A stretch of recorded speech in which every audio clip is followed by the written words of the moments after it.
Hello friend, मैं शंभू कुमार एक बार फिर से आप सभी का स्वागत करता हूँ आपके अपने यूट्यूब चैनल एग्जाम एक्सप्रेस 247 में। दोस्तों, आज हम इस वीडियो में बात करने जा रहे हैं 20 महत्वपूर्ण क्वेश्चन की, जो कि आपके परीक्षा के दृष्टिकोण से काफ़ी ही महत्वपूर्ण होने वाला है। तो अगर आप लोग को 20 क्वेश्चन की ये प्रैक्टिस सेट पूरे ही धुआंधार अंदाज में करना है तो आप वीडियो को अंत तक जरूर देखिएगा, और अंत में अगर आपको अच्छा लगे तो हमारे वीडियो को शेयर जरूर कीजिएगा और सब्सक्राइब चैनल को कर दीजिएगा। तो आइए बिना देरी किए हुए चलते हैं अपने क्वेश्चन की तरफ और देखते हैं हमारा पहला क्वेश्चन क्या है। तो हमारा पहला क्वेश्चन है, किन दो शासकों के बीच चौसा का युद्ध हुआ था? तो इसका ऑप्शन है बाबर और Sher Shah, option number B Humayun और Sher Shah, option number C Sher Shah और औरंगजेब, और ऑप्शन नंबर डी अकबर और शेरशाह। तो आप लोग इसका आंसर कीजिए। प्रत्येक क्वेश्चन के बाद हम आपको 2-3 सेकंड का समय देंगे, इतने में आप अपने मन में ही आंसर सोचिए, फिर हम आपको इसका आंसर बताएंगे। तो चलिए इसके आंसर की तरफ चलते हैं और देखते हैं इसका सही आंसर क्या है। तो इसका सही आंसर हो जाएगा हुमायूं और शेरशाह। हुमायूं और शेरशाह के बीच ये युद्ध, चौसा का युद्ध लड़ा गया था। और अगर हम बात करें टाइम पीरियड की, तो ये युद्ध 27 जून 1539 ईस्वी को लड़ा गया था, और इस युद्ध में शेरशाह विजय हुआ था। और इसी युद्ध के बाद शेरशाह का जो अधिपत्य था बिहार और बंगाल के क्षेत्र पर हो गया था, और इस युद्ध के बाद ही शेरशाह ने सुल्तान ए आदिल की उपाधि हासिल की थी या धारण की थी। चलिए बढ़ते हैं अगले क्वेश्चन की तरफ। हमारा अगला क्वेश्चन है, भारत के किस राज्य में बुक्सा बाघ परियोजना स्थित है? तो इसका ऑप्शन है केरल, ऑप्शन नंबर बी है तमिलनाडु, ऑप्शन नंबर सी है पश्चिम बंगाल, और ऑप्शन नंबर डी है गुजरात। आप लोग इसका आंसर कीजिए और हम फिर इसका आंसर बताएंगे। तो देखिए इसका सही आंसर क्या है। तो बुक्सा बाघ परियोजना जो है भारत के पश्चिम बंगाल में स्थित है। कहाँ स्थित है? पश्चिम बंगाल में। पश्चिम बंगाल की कुछ अन्य बातें ये हैं कि पश्चिम बंगाल में जलदपारा वाइल्ड लाइफ सेंचुरी है। इसके अलावा वहाँ सुंदरवन भी पश्चिम बंगाल में स्थित है। और अगर बात करें पश्चिम बंगाल में लोकसभा सीटों की, तो पश्चिम बंगाल में 42 लोकसभा सीट है। और अगर हम बात करें राज्यसभा सीटों की, तो पश्चिम बंगाल में 16 राज्यसभा सीट है। चलिए बढ़ते हैं अगले क्वेश्चन की तरफ। हमारा अगला क्वेश्चन है, 10 फरवरी को पूरे भारत में कौन सा दिवस के रूप में मनाया जाता है? सॉरी, इस क्वेश्चन के टाइपिंग में कुछ मिस्टेक है। यहाँ पर 10 फरवरी नहीं होगा, यहाँ पर 2 अक्टूबर होगा। क्या होगा? 2 अक्टूबर। तो चलिए अब देखते हैं 2 अक्टूबर को भारत में कौन सा दिवस मनाया जाता है। तो इसका ऑप्शन है, पहला ऑप्शन है राष्ट्रीय कैंसर दिवस, दूसरा ऑप्शन है राष्ट्रीय विज्ञान दिवस, और तीसरा ऑप्शन है राष्ट्रीय स्वच्छ दिवस, और चौथा ऑप्शन है ऑप्शन नंबर डी राष्ट्रीय शिक्षा दिवस। तो इसका आंसर हो जाएगा ऑप्शन नंबर सी राष्ट्रीय स्वच्छ दिवस। 2 अक्टूबर को राष्ट्रीय स्वच्छ दिवस पूरे भारत में मनाया जाता है। चलिए बढ़ते हैं अगले क्वेश्चन की तरफ। हमारा अगला क्वेश्चन है, भारत के किस शहर में सबसे गहरा स्थलबद्ध सुरक्षित बंदरगाह है? तो हमारा ऑप्शन है विशाखापट्टनम, ऑप्शन नंबर बी है दिल्ली, और ऑप्शन नंबर सी है पुणे, और ऑप्शन नंबर डी है अहमदाबाद। चलिए आप लोग इसका आंसर कीजिए। तो इसका आंसर हो जाएगा ऑप्शन नंबर ए विशाखापत्तनम। अगर बात करें विशाखापत्तनम ये बंदरगाह के बारे में, तो विशाखापत्तनम बंदरगाह भारत की चौथी सबसे बड़ी बंदरगाह है। और ये कहाँ पर स्थित है? तो ये आंध्र प्रदेश में स्थित है। और ये इसका जो स्थापना हुआ था, इसका स्थापना 1993 ईस्वी में हुआ था। आई होप ये क्वेश्चन आप लोग को अच्छे से क्लियर हो गए होंगे। चलिए बढ़ते हैं अगले क्वेश्चन की तरफ। हमारा अगला क्वेश्चन है, भारत के राष्ट्रीय ध्वज तिरंगे में चक्र की तिल्लियों की संख्या कितनी होती है? वही पूछ रहा है कि चक्र में जो तिल्ली होती है उसकी कितनी संख्या होती है। तो ऑप्शन नंबर ए है 33, ऑप्शन नंबर बी है 15, और ऑप्शन नंबर सी है 24, और ऑप्शन नंबर डी है 21। इस क्वेश्चन का आंसर लगभग सबको आता होगा, तो इसका आंसर हो जाएगा ऑप्शन नंबर सी 24। और हम बात अभी कर लेते हैं थोड़ा ये हमारे राष्ट्रीय ध्वज के बारे में। तो हमारा राष्ट्रीय ध्वज का जो डिजाइन किया गया था, इसका डिजाइन पिंगली वेंकैया ने किया था। कौन किया था? पिंगली वेंकैया ने। और ये कौन थे?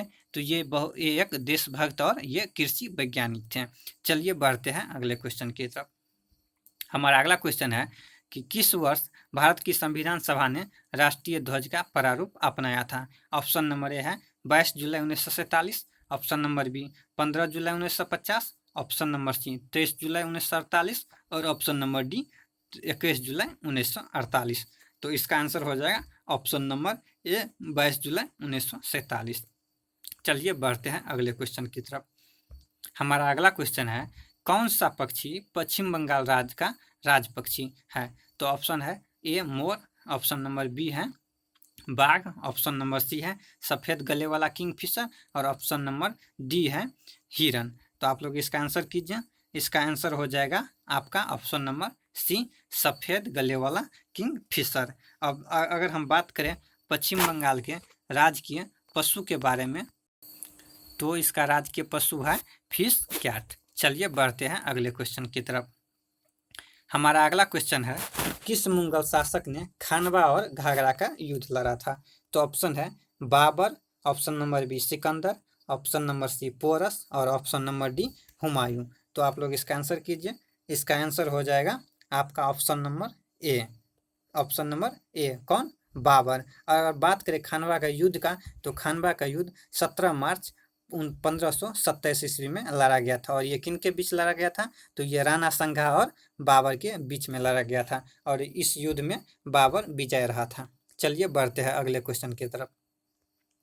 हमारा अगला क्वेश्चन है कि भारत के किस भूभाग में पटकाई बूम, नागा हिल्स और लुसाई हिल अवस्थित है? तो ऑप्शन है पूर्वी घाट, option number B Vindhyachal, option number C Satpura और ऑप्शन नंबर डी पूर्वोत्तर। तो इसका ऑप्शन हो जाएगा पूर्वोत्तर। तो पूर्वोत्तर में कौन कौन से राज्य हैं? तो इसका पूर्वोत्तर में मेघालय, मिजोरम और ये त्रिपुरा में अवश्य ये पटकाई बूम है। वैसे पूर्वोत्तर में 7 राज्य हैं। चलिए बढ़ते हैं अगले क्वेश्चन की तरफ। हमारा अगला क्वेश्चन है भारत के बताइए भारत के अक्षांशीय विस्तार में लगभग कितने डिग्री का अंतर है? तो ऑप्शन है option number A 40 degree, option number B 60 degree, option number C 50 degree और ऑप्शन नंबर डी 30 डिग्री। तो हमारा आंसर हो जाएगा ऑप्शन नंबर डी 30 डिग्री। चलिए बढ़ते हैं अगले क्वेश्चन की तरफ। हमारा अगला क्वेश्चन है भारत का राष्ट्रीय गीत कौन सा है? तो इसका ऑप्शन है हम होंगे कामयाब, option number B Vande Mataram और ऑप्शन नंबर सी जन गण मन और ऑप्शन नंबर डी ए और बी दोनों। तो आप लोग इसका आंसर कीजिए। आई होप आप लोग ने सब इसका आंसर कर दिए होंगे। तो इसका आंसर हो जाएगा वंदे मातरम। और बात करें अगर वंदे मातरम की राइटर की, तो वंदे मातरम बंकिम चंद्र चट्टोपाध्याय जी ने लिखा था। चलिए बढ़ते हैं अगले क्वेश्चन की तरफ। हमारा अगला क्वेश्चन है कौन सी महिला नोबेल पुरस्कार जीतने वाली प्रथम भारतीय महिला थी? तो हमारा ऑप्शन है Sarojini Naidu, option number B है Kiran Bedi, option number C है इंदिरा गांधी और ऑप्शन नंबर डी है मदर टेरेसा। आप लोग इसका आंसर कीजिए। इसका आंसर हो जाएगा मदर टेरेसा। क्या हो जाएगा? Mother Teresa. अब हम बात कर लेते हैं थोड़ा मदर टेरेसा के बारे में। तो मदर टेरेसा का जो जन्म हुआ था, ये जन्म उसका 26 अगस्त 1910 ईस्वी में हुआ था। और अगर हम प्लेस की बात करें, तो इसका ये जो जन्म स्थान था, ये जन्म उसका स्कोपजे उत्तरी मेसोडामिया में हुआ था। और अगर हम बात करें कि मदर टेरेसा को कब नोबेल की शांति प्राइज से नवाजा गया था, तो ये 17 अक्टूबर 1979 ईस्वी को नोबेल प्राइज से नवाजा गया था। चलिए बढ़ते हैं अगले क्वेश्चन की तरफ।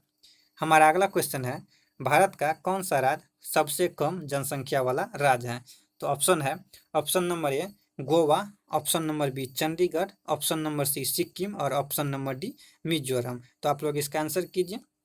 इसका आंसर हो जाएगा ऑप्शन नंबर सी मिजोरम। क्या हो जाएगा? Option number C Mizoram. चलिए बढ़ते हैं अगले क्वेश्चन की तरफ। हमारा अगला क्वेश्चन है भारत में सबसे पहले बनी रंगीन फिल्म का नाम क्या है?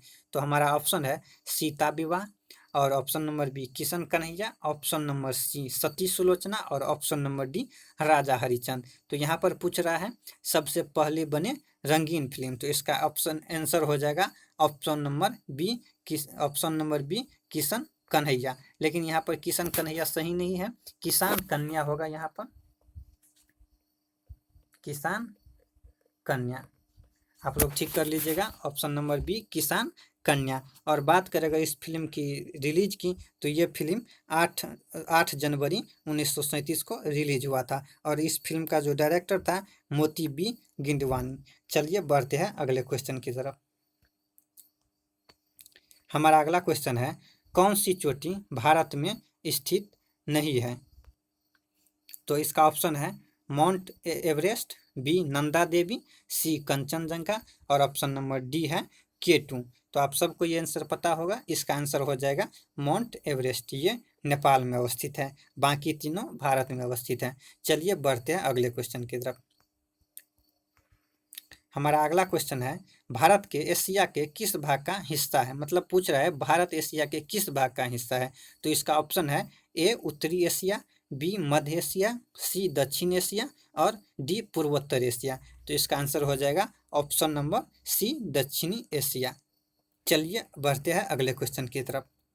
हमारा अगला क्वेश्चन है, किस शासक ने भूमाप के लिए सिकंदरी गज शुरू किया था? तो ऑप्शन है इसका Akbar, option number B Sikandar Lodi, option number C Tipu Sultan और option number D Prithviraj Chauhan. चलिए आप लोग इसका फटाफट आंसर कीजिए। इसका आंसर हो जाएगा option number B Sikandar Lodi. ये लोदी वंश के शासक थे। और अगर बात करें लोदी वंश के संस्थापक की, तो लोदी वंश के संस्थापक बहलोल लोदी थे। और हम अगर सिकंदर लोदी की अन्य कुछ फैक्ट देखें तो सिकंदर लोदी ने ही आगरा शहर की स्थापना 1504 ईस्वी में किया था और इसने ही अपनी राजधानी पहली बार दिल्ली से आगरा स्थानांतरित किया था। चलिए बढ़ते हैं अगले क्वेश्चन की तरफ। हमारा अगला क्वेश्चन है, वह कौन भारत सरकार का पदाधिकारी है जो संसद के किसी भी सदन की कार्यवाही में भाग लेने का अधिकार रखता है? तो हमारा ऑप्शन है महान्यायवादी, ऑप्शन नंबर बी है प्रधानमंत्री और ऑप्शन नंबर डी है वित्त मंत्री और ऑप्शन नंबर सी है वित्त मंत्री और ऑप्शन नंबर डी है आईपीएस अधिकारी। चलिए आप लोग इसका आंसर कीजिए। इसका आंसर हो जाएगा ऑप्शन नंबर ए महान्यायवादी। अब महान्यायवादी के बारे में थोड़ा बात करते हैं। तो ये हमारे भारत के संविधान में अनुच्छेद 76 और 88 से संबंधित है। और अगर हम बात करें महान्यायवादी के कार्यकाल के बारे में, तो भारतीय संविधान में इसके कार्यकाल के बारे में कोई भी उल्लेख नहीं है। तो फिर आप सोचेंगे जो इसका कार्यकाल कैसे होगा, तो इसका कार्यकाल राष्ट्रपति ही बताते हैं कि कितना दिन ये रहेंगे। ये राष्ट्रपति के मर्जी पर ही है। चलिए, और इसका अगर वेतन की बात करें तो इसका वेतन भी राष्ट्रपति ही तय करते हैं। चलिए बढ़ते हैं अगले क्वेश्चन की तरफ। हमारा अगला क्वेश्चन है, शक्कर का कटोरा भारत के किस राज्य को कहा जाता है? तो हमारा ऑप्शन है Uttar Pradesh, option number B Andhra Pradesh, option number सी हिमाचल प्रदेश और ऑप्शन नंबर डी तमिलनाडु। तो इसका आंसर हो जाएगा ऑप्शन नंबर ए उत्तर प्रदेश। चलिए बढ़ते हैं अगले क्वेश्चन की तरफ। हमारा अगला क्वेश्चन है, भारत का प्रथम कागज रहित समाचार पत्र कौन सा है? तो ऑप्शन है रामभात खबर, दूसरा ऑप्शन है द न्यूज टुडे और तीसरा ऑप्शन है हरिभूमि और चौथा ऑप्शन है अन्य। तो इसका आंसर हो जाएगा द न्यूज टुडे। तो आई होप कि आप लोगों ने पूरा वीडियो पूरे ध्यान से देखे होंगे और आप लोग को निश्चित ही इस वीडियो से फ़ायदा पहुंचेगा अगर ध्यान से देखिएगा। अगर इस वीडियो में कुछ त्रुटि रह गई हो या किसी क्वेश्चन में आपको डाउट हो तो आप हमें कमेंट में ज़रूर लिखिएगा। अगले वीडियो से हम उसे सुधारने की कोशिश करेंगे। आप लोग को पूरा वीडियो देखने के लिए धन्यवाद। अगर हमारा वीडियो आप लोग को पसंद आ रहा है तो हमारे चैनल को प्लीज़ सब्सक्राइब करना ना भूलिएगा। चलिए, थैंक यू।